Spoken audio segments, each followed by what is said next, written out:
This video requires no formal introduction. Guys, we're talking about ACOWAR. It's the end of an era, guys. It's the end of an era. Before we start this video is going to be packed full of spoilers. If you have not read this book, just leave. Just leave, honestly. If you want to know, I absolutely adored this book. I gave it 5 stars. Julie, all you need to know, it is not better than ACOWAR, in my opinion, but it is still killer and I adored it with every inch of my soul. So the way I'm going to do this discussion video is try to do it chronologically and then throwing in a bunch of thoughts like throughout the whole thing. Let's get started. Starting off, we are joining Farah in the spring court. And we start off this book with Farah, and like it says like chapter 1, Farah, right under it. So I'm like, oh shit. From the beginning of this novel, I was under the impression that it was dual perspective because that's how it looked like it would be. I mean, who puts chapter 1, Farah, and then we never get another second POV to the last chapter? I was so stressed out about that. If you saw my ACOWAR react with me, which 10 out of 10 would recommend. It's 35 minutes long, but if you're gonna watch it, at least watch the last 15 minutes in which I react to all the craziness that happens at the end. I'll link it up above for you guys. So from the beginning, I was under the impression that we were getting a second POV, whether it be Reese's, whether it be Lucian's, whether it be somebody, but we didn't get it until the very end. So if you saw my reaction, like, vlog, you'll know that I was just confused this entire novel because I was like, when are we getting the second POV? So yeah, starting off, that's what happened. But then we're in the spring court. Shit's too much for me. We are introduced to these incestuous twins, which are creepy as hell and not up for whatever the hell those bitches were. Tamlin's being just like wishy-washy in general. Like, I didn't hate him at the beginning of this novel because I was just like, I don't have time for you. However, I did hate Ianthe because Ianthe can go like die. Well, she did die, but you know what I'm saying. Like, she was like so terrible and I just could not stand her. And then Lucian's obviously knows what's up. So Farah is doing all this crazy stuff. Let me add that when she was like all dressed up in her like little clad like nightgown and she was like, oh my god, Lucian, I'm having a nightmare, and like she's all over him, and then Tamlin walks in and he's like, what? Like, what the fuck is this? I was like, yes. Yes. Because that scene honestly geeked the hell out of me. So props to her. And then obviously Alice, which is a totally underrated character, might I add. She was talking to her because Alice knows what's up. Like, Alice knows that Farah's smarter than this and she's actually like didn't come back for like good intentions, and she was like, they say you came back different, came back wrong. I never bothered to tell them I think you came back right at last. So like, my heart, because when Alice is like leaving, she's like, you'll always have a place in the summer court, like we'll always like love you. Farah's like, you'll always have a place in my court too. And like, she's talking about the night court. I'm just like, God bless, God bless. Did Alice get a conclusion? Alice didn't die. I wonder what happened to Alice. Questions that keep me up at night. So basically she's just being all like wild and stuff. And then when like at the summer solstice or whatever the heck it was, and she like moves the pedestal so like the sun doesn't rise on Ianthe. I was like, what the fuck is this? But also like A+, because Ianthe was so pissed and I was like, oh my god, this is just too much for me. Oh yeah, then Tamlin like freaks out and starts breaking stuff, and Reese is like talking to Bond like, are you okay? And she's like, yeah, I got this, boy, just don't even worry about it. And so like basically that was the beginning. Tamlin being an asshole, Ianthe being an asshole, Lucian being wishy-washy, Jurian, I knew from the beginning that was like he was gonna flip at the end because like it was just kind of like alluded to that he was like more in this for the ride than like to be like Hybern's slave or whatever. So then obviously her and Lucian like escape after they go on their like little legit like camping trip, and then she kills the twins, which bless up, bless up. Oh my god, can we talk about how Callan May, like when, okay, also there was a scene in this when she was like realizing that like Lucian took Tamlin's place in Callan May, and she was like, no wonder I'd forgotten. I'd been in the cabin in the mountains with Reese buried in me. Perhaps we generated our own magic that night. Why? Okay, look, let me just go off on a tangent here real quick. Some of the lines in this literally made me want to roll all, like, just curl up in a ball and die, because the cringe in some of these lines, like, did you hear that? That was cringy. That was cringy as hell. So I don't know exactly what was up with that, because ACOWAR was not cringy, but that was like a little too much. But also I kind of like understand it, like they're mates now, they're gonna be a little weird, but it was just like a little too weird for me. Like there's a lot of cringy lines in this, and I'll talk more about it later, but yeah. So basically, like I was saying, Lucien took Tamlin's place in Calanmai, and then like Lucien, like the like whatever the bond thing that happens on Calanmai picked Ianthe, and then like Ianthe and him like got together and it, like literally gagged me. And then like and then when they obviously escaped from their camping trip, Ianthe was trying to like take Lucien's powers and was like chaining him to the tree. I was like, this makes my heart hurt. So now obviously they go on the run and they run into Lucien's brothers and blah blah blah blah blah. And then Azriel and my baby Cassian save her from the ice, and all is good in the world, and they're like crying, and I'm just like crying, and everybody's crying. And then she comes back and she's reunited with the Court of Dreams, and oh, and the sisters are there and everyone's there, and Lucien's with her, and she sees Rhys and they like get down on knees for each other, and like he just like on the ground sentiment, like when you get down on the ground and you just like cry. I was no good in that scene. That was definitely one of the top tier scenes in this book. Farah, she goes to the bone carver with Cassian, and she realizes that the bone carver is the, like, she's seeing it as her and Rhys's son, which, pain, like utter pain, like why? And then they go to the Court of Nightmares to try to like get the, whatever the hell those things are called, I literally don't remember what those, their little Hain City army, whatever. And she acts like a badass, and she sits on the throne, and Rhys sits on the like the armrest, and I'm like, my sweet children, my sweet children. And it was just like so good, because like they're all like, oh shit, like she's kind of a big deal, and I was like, yeah, she's a big deal, yes, she is a big deal. And then obviously stuff goes down with the mirror, and she's got to take the mirror, so that doesn't happen right away because she's scared of looking in the mirror for whatever reason. The mirror was kind of undeveloped. The mirror was an undeveloped character, honestly. Like I still don't really understand what the hell happened in the mirror at the end when she looked into it, like she saw her true self. What the fuck does that mean, boy? I don't know. But basically, like, she makes a bunch of pacts with a bunch of different people. Like, she made pacts with 2 monsters. She made a pact with the thing down in the library twice, which, why? Why'd she do that? I don't know. And then she made a pact with the bone carver. That's another thing too. Like, she made a bunch of bargains with a bunch of different monsters, and it was like, chill. Like, I'm like, okay. As for the relationships that were going on, Lucien and Elaine was like, okay, like, but Elaine and Azriel, yes please. But also, like, there's like, it's like really hard for me to choose between the two, because like there was a point in this book where it was like Elaine saying she needed sun and to be outside when Lucien is the heir to the day court. Like, can we take a moment? Because there's a lot of like subtle things thrown in here. I don't even know if that's supposed to be like a thing, but like, and then Elaine and Azriel, like, they were just like both like quiet brooding characters, and I was like, I guess that Elaine was a seer, because like she was like spitting fire, like she was like spitting these random ass things. I was like, this isn't coincidental. And like, can we just talk about how like Elaine's foreshadowing throughout this whole like book was like the star of the show. Like when she was like talking to Cassian and she was like, they broke your bones and snapped your wings or whatever, and he was like, it'll take more than that to kill me. She's like, no it will not. And I was like, and then at the end of the book they snapped his wings, and I was like, this girl was foreshadowing this approximately 7 months ago, like, boy. And because like you would have thought like she was talking about like when they shot through his wings at Highburn like a couple months back or whatever, but they never like snapped his wings, they just shot through it. So then like she was literally foreshadowing like the end of the war, and I was like, oh my god, that pains me. That pains me thinking about it. Nessian is my favorite couple. Like, out of all like the side couples in this, Nessian was like the best, like the most thought out and the best.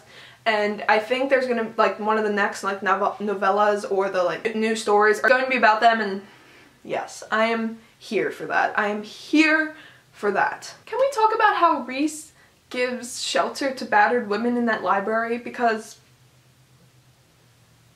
my sweet baby, my sweet baby. When they go back to the bone carver and she's like, pick something other than Ouroboros, and he's like, nah. And then when Rhys realizes that she's seeing it as his son, and he asks, what does he look like? I'm no good. I'm no good. Okay. And then we have when the wall comes down, or I think it was maybe even before the wall came down, when there was like the battle at Adriata and just shit went down, and that whole big scene with like Rhys like being in front of the king but the king wasn't really there, and then like them all battering back and forth, and it was really stressful. And like Moore and Farah were like being badass as hell and like fighting people, which was the thing that got me the most about these battle scenes. Was the first one was so good and like Moore and Farah were in it, but then like all the ones after that, like they didn't really do shit, and it was kind of like, what?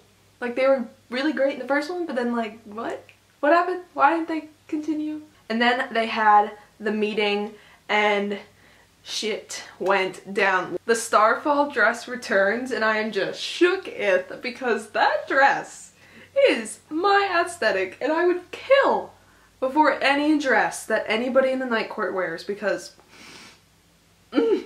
so good.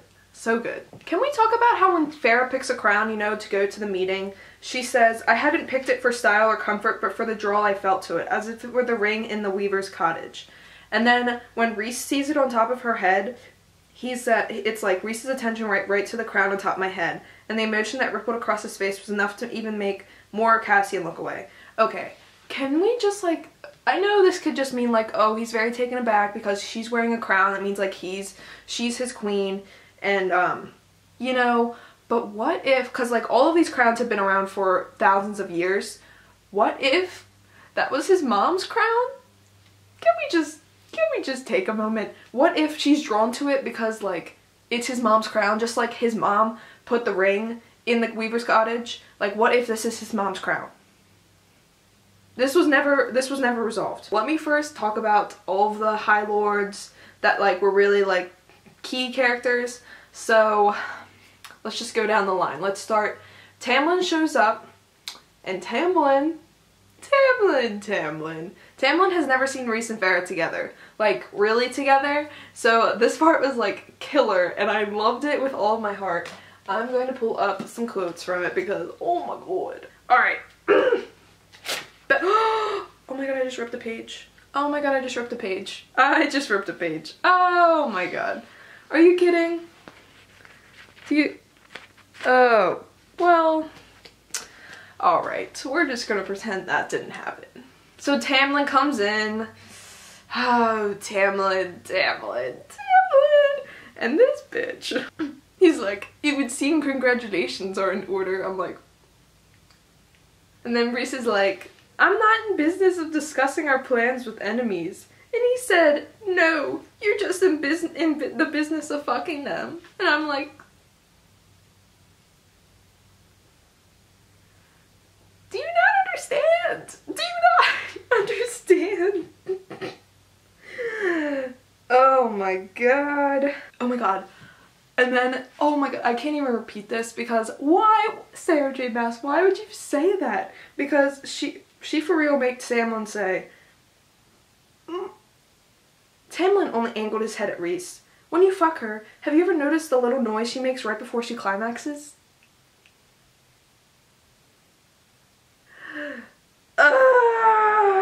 That happened, and then Rhys, like, he keeps talking, and Rhys, like, shuts him up, and he starts, like, gaping like a fish, and I was like, so that's basically Tamlin's part. Okay, well, the High Lord of the Summer Court, I forget his name, I was thinking Varian, but that's the other one. So, he's, like, kind of whatever, he drops the blood rubies, and that's basically that. And then, the Autumn Court, Baron, he's just sassing right and left. Assassin. Oh, and then Baron. Okay, when Baron was like, when Rhys was talking about to the Winter Court, to Callias and Vivienne, and he's like, they wanted to kill you, Callias. Like, Rhys is saying like, oh, Armantha wanted to kill you. And Rhys was like, I convinced her that it would serve her little purpose. And then Baron's like, who knew that a cock could be so persuasive? I'm just like, y'all are too much. Y'all are too much. Like, there's people about to be, like, dead as hell. And you guys are going back and forth with sex jokes? Like, I don't... Like, no. No. Mm-mm. So then, that's basically Baron. Baron's an asshole, like, all around. And then, obviously, there's Callias and Vivienne. Vivienne is my favorite. Vivienne deserves the world. She is pure as hell and I love her. So Day Court is Helion. Yes. I think. I don't know, I get them confused. They're really too similar. Anyway, Helion is so freaking awesome. He's bisexual and he's black, question mark, I think. And so good, so good. And then there's Thesim, which we didn't really get much of at all, so that's basically that. And then, like, during this meeting, after everyone's just ridiculous and too much for me, Nesta starts getting those weird feelings, and then the wall comes down and everything breaks loose. So now we're at the war section of this book, really, like full force war. And this is where I really have like the most like non-thought-provoking thoughts. This part of the book was kind of just like a bunch of stuff happening and me just being like, what the fuck's going on? Like, I don't know what's going on. Okay, so basically they get in a bunch of fights and then stuff happens. Moore and what's-her-face sit out, like Moore and what's-her-face. Moore and Farah sit out for like half the fights and they sit up on hills and they just like chill, and I'm like, why? Why though? So they do that. And then obviously just to like ask the Suriel like, what's up, where's the cauldron, I think.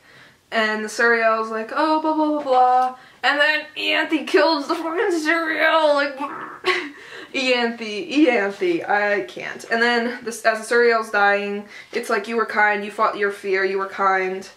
You were kind to me, thank you for helping me when no one else would. Fair Archer, and I told you to stay with the High Lord and you did. You meant Reese. All this time.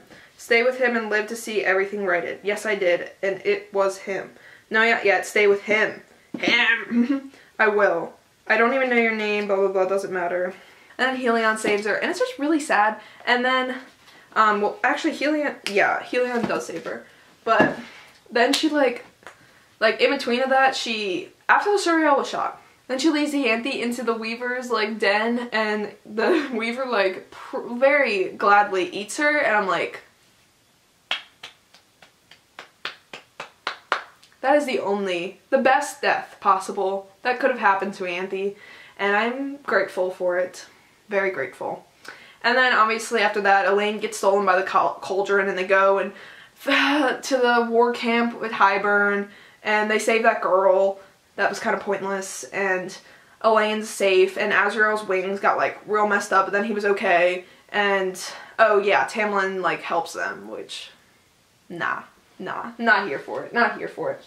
And then after that, basically, we come to the big war scene. That's basically that. So it's like all the rest of the book. Now we're gonna, like, talk in depth about the last part, because while they're in all these war camps, and they're, like, chillin', and, like, after, like, a long day of war where they, like, barely won, Reese and Farah feel the need to, like, get together every night in their little tents with, like, people dying all around them, and I'm like, guys, like, no. I'm just, like, not here for it. That was, like, the only part, and I was like, other than, like, the weird, like, lines they had in this, that was, like, the other part. I was just like, y'all need to, like, cut it out a little bit. Just a little bit, at least. When they were at the meeting, and she was like, I don't think I feel comfortable, like, going to bed with you while Tamlin's so close. I'm like, is this, like, a thing? Like, do you need to, like, be together every night? I don't understand. Like, I don't. But, like, y'all do you. I mean, whatever. And I also wrote, Sarah J. Maas writes great sexual tension and banter, but then her sex scenes are like, I want to taste you on my fingers, and I'm like, which was the best part of ACOWAR. The build-up and the sexual tension and everything that led up to the ending of ACOWAR was just killer. Like, literally killer. Like, it started at the end of ACOWAR and went all the way to the end of ACOWAR, and it builds up so much that, like, you really couldn't do anything about this book, like, not living up to ACOWAR, because it was just, like, the pinnacle of ACOWAR. The end of ACOWAR was, like, the pinnacle of just everything. Everything that's good in the world. So, this one was, like, just, like, more of them, like, actually being together, and it's just, like, I love them, but we can just chill a little bit on the sex. Just a little bit. Just a little bit. So, basically, my thoughts on the end was like, okay, so they go in, and Farah and Amren go up to the cauldron and start doing shit with that, and all the rest of them are kind of like chillin', and then the cauldron, like, wipes out all the Illyrian soldiers, which, like, not resolved, like, are they all dead? Like, are they literally all dead except Cassian and Azriel? Like, what just happened? And then, like, Cassian and Nesta at the end were so good. When Nesta yelled out Cassian's name when she felt the cauldron about to, like, explode, and she was like, ah, and he, like, swooped down and like, went to her, I was like, oh my god. And then, obviously, all the monsters, like, Rhys gets the Weaver to, like, join, and then the Weaver and the Bone Carver have their little reunion because they're, like, sisters or brother and sister or whatever, and I'm just like, that's good stuff. That's good stuff. And then they all die, so, like, good stuff, but, like, y'all dead. So yeah, Amren and Farah, like, go up to the cauldron, and then we all think, like, Amren, like, betrayed Farah, because, like, that scene was so confusing. Like, I had no idea what was going on. But then really, like, Farah put her hands on the cauldron, and then the cauldron was, like, snaking her through the battlefield and, like, showing her everything that was going on. Farah's dad showed up, and those bird things that were, like, the only thing I could imagine was, like, the Pegasus wings on people, and that's, like, all I could think about with them. I don't even remember. I think they're called, like, Pegasuses or something, but they're not called Pegasuses, but, like, literally it sounds like that. So, like, they showed up, and, what the heck, Miriam and Dracon, I think those are names. They show up, and that's basically that. The sisters kill the King of Highburn, but the King of Highburn also kills their father, and then Nesta and Cassian are, like, Cassian's, like, real messed up because I think the King of Highburn, like, really messed him up, and that's that, basically. Like, Cassian's really messed up, and Nesta, oh, wait, what's the line? Oh, and before all this, when Rhys is, like, dedicating his speech to all of them, and I was like, God bless. And if I had not met my mate, I would have waited 500 more years for you, 1,000 years, and if this is all the time you're allowed to have, the wait was worth it. Such a good scene, such a good scene. Okay, back to this thing. Oh, and when he's like, I have no regrets in life with this, that we did not have time, that I did not have time with you, Nesta. And she didn't stop him as he leaned up and kissed her lightly as much as he could manage. Nesta and Cassian are so good. And then Elaine kills the king with Truth Teller, and, like, once again, Elaine and Azriel, anyone out there, come on, join the club, join the club. So then, like, that all happens, and then, like, the cauldron sucks her back, and she's back with Amren. Amren, like, unbinds herself, and she, like, turns into a dragon, and then she, like, kills everyone. And then I thought that was gonna be the end, but then for reasons unknown, they had to, like, remake the cauldron, and then Rhys died. Rhys died, which was wholly unnecessary. And then he comes back to life. And Tamlin says, be happy, Farah. And I was just like, nah. And then the Vasa girl goes back to her little home, and we're left with a little bit of plot holes, but there's more books. But this is the end. Rhys never got a last name in this book. Lucien got a last name in this book. Rhys better get a last name in one of these upcoming books. Like, I'm just saying. I asked Sarah J. Maas about it at her signing, and she said it was coming, but I don't trust anybody in this world. So, she tried diversity. I mean, like, obviously, like, she tried. I don't have the room to talk about whether it was good representation or bad. Like, I'm pretty sure most people think it's bad, but she tried, so I don't know what else to say about that. Nesta's character arc was killer, and you can fight me on it, but Nesta turned out to be a pretty decent person. Like, she's still not, like, the best, but I also have written, the Bone Carver's brother is the beast that's keeping Queen Vasa in the lake, because I'm pretty sure that's, like, she talked about how he had, like, 2 siblings, 1 sister, 1 brother. The sister was the Weaver, and then the other one's, like, a big mysterious thing, and I think it must be the creature in the lake, because that's the only other creature that was, like, a death god that we, like, knew about. So that's what I wrote down. Helium was great. Farah being a badass bitch at the Court of Nightmares. Did it end a little too neatly? Yes. Do I care? No. Because that's an accurate representation of how I feel about the ending of this book. Because I just don't, like, I just wanted a happy ending. And I know a lot of people were like, somebody had to die. And I was like, but nah. Like, nah, I don't really need anybody to die. The Suriel died, and that was enough for me. Like, I was like, nope, nope. Alright. Also, might I say that the word mate was used just a little too many times for me. It was just like, my mate did this, my mate. I'm like, please, Call them something different. Why did they always have to call him mate? Because when they were in the mortal realms and they were talking to Elaine's like ex-fiance, like that was kind of a mess too, she called him her husband, and I was like, feels, because that sounds nicer than my mate or my male. Like at one point they referred to them as their males, and I'm like, nah, I'm not here for it. So now we were going to discuss the ending real quick, because I really don't think any of y'all noticed like what was going on at the end of this book. So they're all back at Valeris, and they're all chilling, and they're all happy, and they're all drinking, and they're all having a great time, and Reese and Farah are up on the rooftop, and they're about to go for their little flight. Okay, y'all, alright. But then he wrapped his arm around my waist and screamed, breathing me in. I heard you even in death. It made me look back, made me stay a little longer. Which, like, very emotional. Okay. Alright, ready? Before going to the place I had once tried to describe to the carver. When it's time to go there, I said quietly, we go together. And then he says, it's a bargain, and kissed me gently. I murmured onto his lips, yes it is. The skin on my left arm tingled, a lick of warmth snaked down it. I looked down to find another tattoo there, the twin of the one that had once graced it. Save for the black band of the bargain I made with Braxis. He'd modified this one to fit around it. It be seamlessly ingrained amid the whirls and swirls. Okay. Guys. They made a death pact. They literally made a death pact. Like, what? No! Y'all. He literally said, when we go, or she said, when we go together. I'm like, so y'all just gonna like, if one of y'all dies, you're just gonna be like, oh shit, dead too? Like, is that how that works? That doesn't sound like a good bargain, guys. They literally made a death pact at the end. I want that to sink in. Those people made like a death pact. Like a literal death pact. Does anyone else find this a little bit concerning? Because like, what if like one of them dies and their son's like really young and then they're both gonna die? Did y'all think about this? Did y'all think about this? Also, I really don't understand how this aging process works, because I've been thinking about it.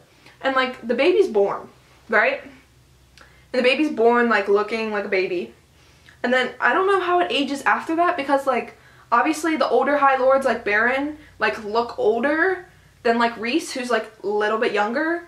But like, how do they age? Because Reese has been alive for 500 years, right? And he like looks like mid-20s maybe. So like, how does that aging process work? Like, how long would a kid be a kid? Like 100 years? The first 100 years you gain 5. 100 years would be 5, like the equivalent of like 5 years. So like, the first 100 years you'd be like up to 5 years old.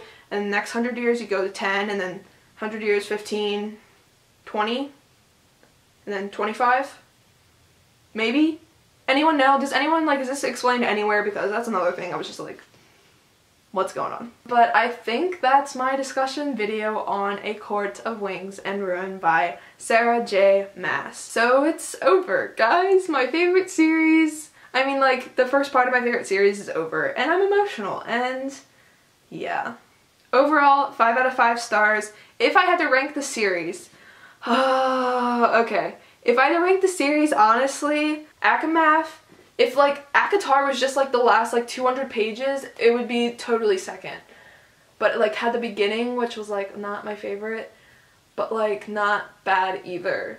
So it's really hard. ACOWAR, ACOWAR. That's just what my heart is saying to me right now. So if any of you want to rank them down below. Let me know what your ranking is of the 3 books. So thank you guys so much for watching. I hope you enjoyed this video. As always, all of my social media links are down below. They're all at bookishsami. I hope you guys have a great day.